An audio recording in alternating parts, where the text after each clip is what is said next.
Bonjour à tous, c'est Zimbabwe. On se retrouve aujourd'hui pour une nouvelle vidéo de l'amour pour les événements du 16 février. Aujourd'hui, c'est l'anniversaire de très célèbres élections qui ont eu lieu en Espagne en 1936, les élections générales espagnoles de 1936.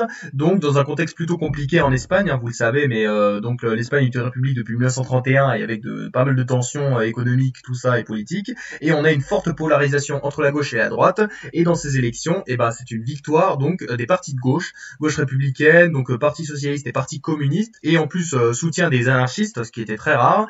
Et du coup, donc c'est une défaite pour la droite. Et on a donc Manuel Atzana qui devient président du Conseil des ministres d'Espagne. Et il faut savoir que ces élections se sont déroulées dans un climat très compliqué, très de crise, avec le scrutin qui se clôture avec 41 morts et 80 personnes grièvement blessées.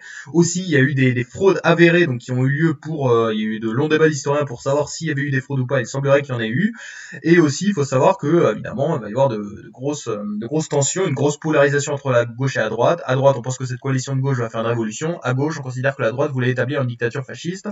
Et vous le savez sûrement, mais quelques mois plus tard, on va avoir une tentative de coup d'état militaire de l'armée et qui va déboucher sur une guerre civile qui a fait pas mal de morts. Donc plutôt compliqué, mais bravo pour le Front populaire espagnol à retenir.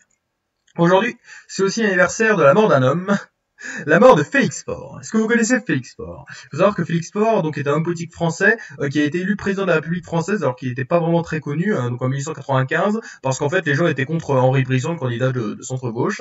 Et il a été président, il est surtout connu pour avoir été président durant l'affaire Dreyfus et pour sa mort. Il faut savoir que donc Félix Faure, c'était en 1899, donc était en train de régler des trucs sur l'affaire Dreyfus.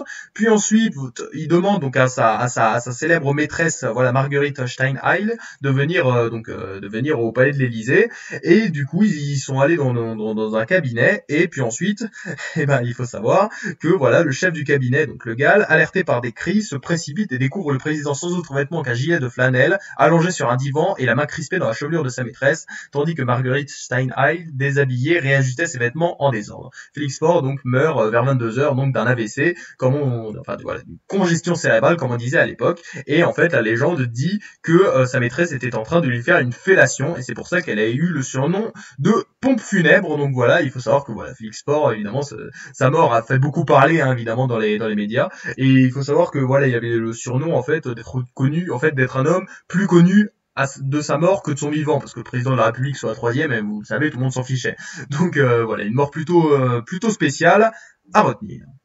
Et aujourd'hui, c'est aussi l'anniversaire de l'instauration d'un célèbre service, le service de travail obligatoire, donc en France, plus connu sous le nom de STO, qui a été service de travail obligatoire, la réquisition et le transfert vers l'Allemagne de centaines de milliers de travailleurs français contre leur gré afin de participer à l'effort de guerre. Parce qu'il faut savoir qu'au début, il y avait un truc qui s'appelait la relève, mais en fait c'était sur le volontariat, il y avait pas grand monde qui avait envie de travailler en Allemagne. Du coup, évidemment, les nazis qui avaient quand même pas mal de besoins de troupes, hein, d'industrie, hein, on est en 1943, donc en plein dans la guerre contre l'URSS, et du coup, on a Pierre Laval qui instaure le service obligatoire du travail. Ça s'appelait comme ça à la base, ça s'appelait le SO, qui mobilise donc voilà pour 2 ans les jeunes gens afin de rétablir, afin de soutenir l'industrie. Mais ça s'appelait le SO. Le problème c'est que le SO, vous savez, évidemment ça a été très raillé et du coup ça a été remplacé par STO. Et il faut savoir qu'il y a de nombreux Français qui y ont été, hein, on parle de 600 000 à 650 000 travailleurs français qui furent acheminés, donc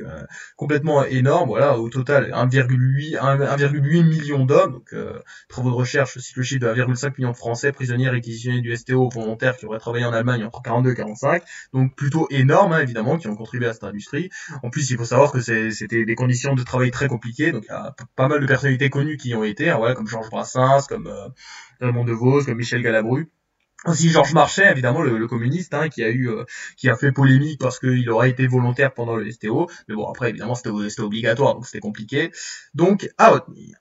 Voilà donc les 3 événements du jour. Donc on a les élections générales espagnoles en 1936, donc la mort de Félix Faure en 1899 et la mise en place du STO ou du SO donc en 1943.